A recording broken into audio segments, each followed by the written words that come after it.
Hello दोस्तों, स्वागत है आपके अपने यूट्यूब चैनल जीके क्यूज में। आशा करता हूं कि आप सब बढ़िया और स्वस्थ होंगे। आज आपके लिए कुछ इंटरेस्टिंग क्वेश्चन लाया हूं जो कि आपको अच्छे लगेंगे, जो कि हर एग्जाम में पूछे जाते हैं। और आशा करता हूं कि आप सब बढ़िया से देखेंगे और इसे याद करने की कोशिश करेंगे। तो चलिए स्टार्ट करते हैं। आज लेकर आया हूँ विटामिन संबंधित प्रश्न। आज मैं बताऊँगा आपको किस विटामिन की कमी से कौन सा रोग होता है और कौन सा विटामिन किस चीज़ से मिलता है, और विटामिन को वैज्ञानिक नाम में किस नाम से जाना जाता है। आज ये सब के बारे में बताऊंगा। तो चलिए स्टार्ट करते हैं। तो आपके पास पहला क्वेश्चन दे रखा है, विटामिन की खोज किसने किया था। जो विटामिन की खोज हुई थी वो किसने किया था। तो इसका आंसर हो जाएगा ऑप्शन सी फंक ने। जो सी फंक थे उन्होंने ही विटामिन सी की खोज की थी। चलिए अगले प्रश्न की तरफ चलते हैं। अगला प्रश्न दे रखा है, विटामिन ए और विटामिन बी की खोज किसने किया था। जो विटामिन ए और विटामिन बी की खोज किसने किया था, तो इसका आंसर हो जाएगा ऑप्शन ए मैक्यूलन। चलिए अगले प्रश्न की तरफ चलते हैं।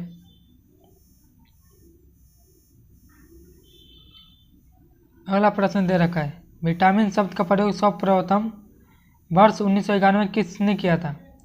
इसमें तो ये साफ साफ बता रहा है कि 1911 में किया था, पर किसके द्वारा किया गया था। तो इसका आंसर हो जाएगा ऑप्शन ए सी फंक। हाथ दोस्तों की तरफ चलते हैं। अगला प्रश्न दे रखा, विटामिन सी की खोज किसने किया था। देखिए विटामिन की तो बात होगी, अब विटामिन सी की खोज किसने किया था।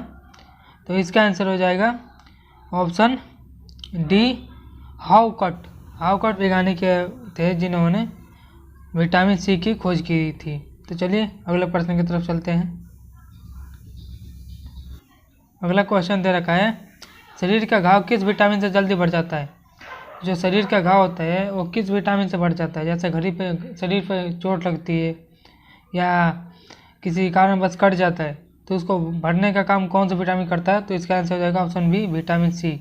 हाँ दोस्तों, जो विटामिन सी ऐसे विटामिन है जो कि हमारे शरीर में फटने से और घाव भरने का कार्य करता है।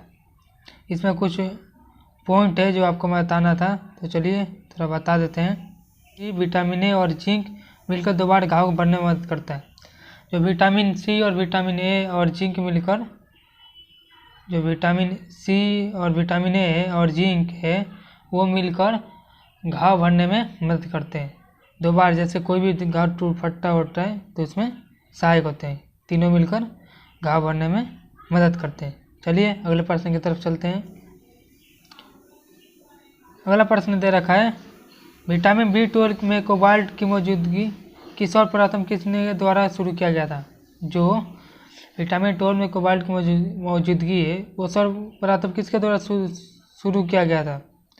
तो इसका आंसर हो जाएगा ऑप्शन बी सोडियम नाइट्रोप्रोसाइड परीक्षण।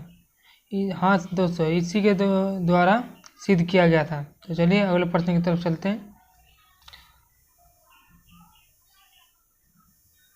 अगला प्रश्न दे रखा है, विटामिन ए की किस नाम से जाना जाता है। विटामिन ए को और किस नाम से जाना जाता है, यानी कि जो विटामिन ए है इसको वैज्ञानिक के नाम या और किस नाम से जाना जाता है। तो इसका आंसर हो जाएगा ऑप्शन सी रेटिनॉल। रेटिनॉल नाम से जाना जाता है। चलिए अगले प्रश्न की तरफ चलते हैं। अगला प्रश्न दे रखा है, किसमें विटामिन ए की प्रचुर मात्रा पाई जाती है। जो विटामिन ए है वो किस चीज़ में सबसे ज़्यादा पाया जाता है। तो इसका आंसर हो जाएगा ऑप्शन बी गाजर। गाजर एक ऐसा सब्जी है या ऐसा फल है जो कि इसमें विटामिन ए प्रचुर मात्रा में पाई जाती है। तो चलिए अगले प्रश्न की तरफ चलते हैं। अगला प्रश्न है, छिली हुई सब्जियों को धोने से कौन सा विटामिन निकल जाता है। जो छिली हुई सब्जियां होता है, चाहे कोई भी सब्जी, आलू हो, टमाटर हो, कोई भी सब्जियां हो जो छिली हुई हो, उसको जो धोते हैं, धोने के छीलने के बाद तो इसमें से कौन सा विटामिन निकलती है। तो इसका आंसर हो जाएगा ऑप्शन सी विटामिन सी। जो विटामिन सी है वो छिली हुई सब्जियों से बाहर निकल जाता है। छिली हुई सब्जियों को धोने से बाहर निकल जाता है। इसलिए कहा जाता है कि कभी भी सब्जी धोकर छीलनी चाहिए, जी किसी चीज़ से कि छीलने के बाद ना धोना पड़े। तो चलिए अगले प्रश्न की तरफ चलते हैं।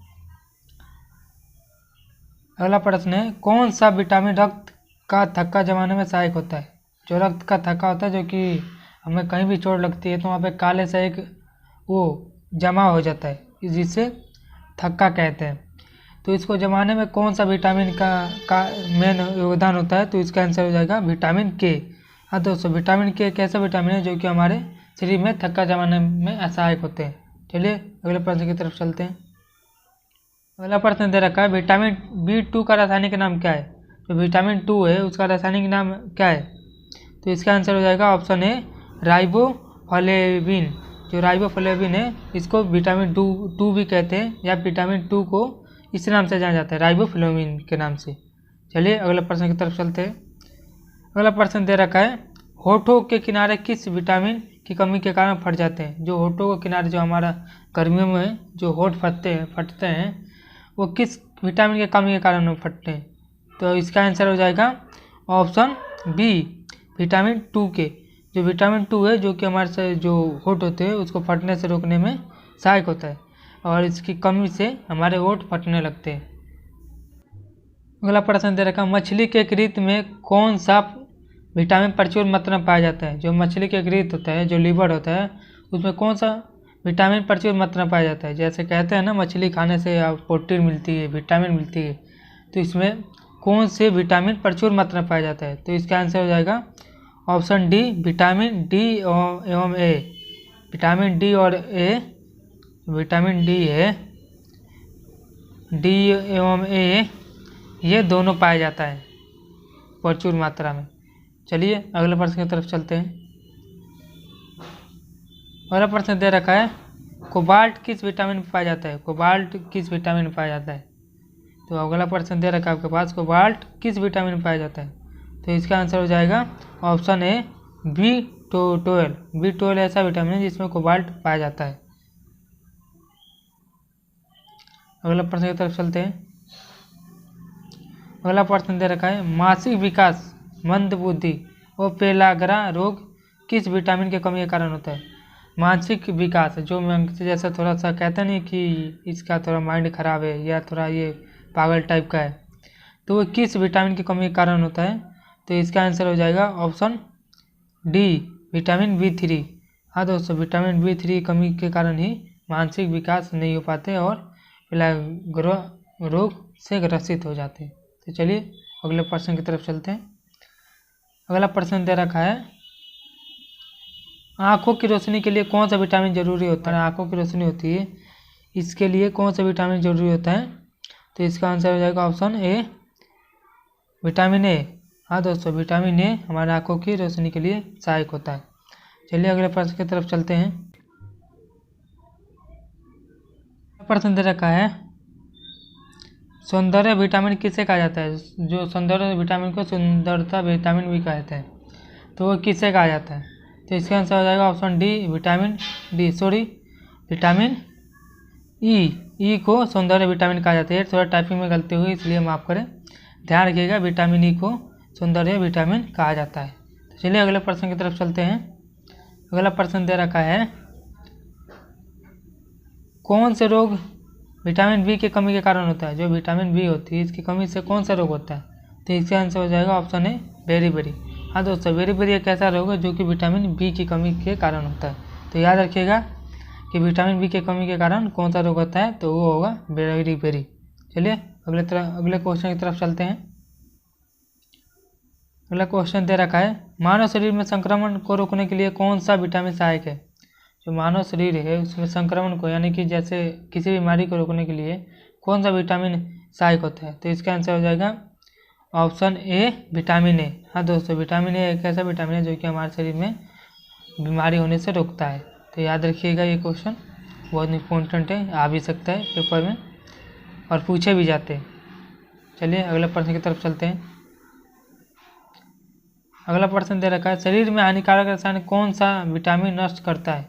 जो शरीर में हानिकारक रसायन होता है, जो कि जैसे कि हम कोई भी खाना खाते हैं तो उसमें बढ़िया रसायन भी निकलता है और ख़राब रसायन भी निकलता है, यानी कि जो हमारे शरीर के लिए हानिकारक होता है उसको नष्ट करने का कौन सा विटामिन कार्यरत होता है? तो इसका आंसर हो जाएगा ऑप्शन डी विटामिन डी।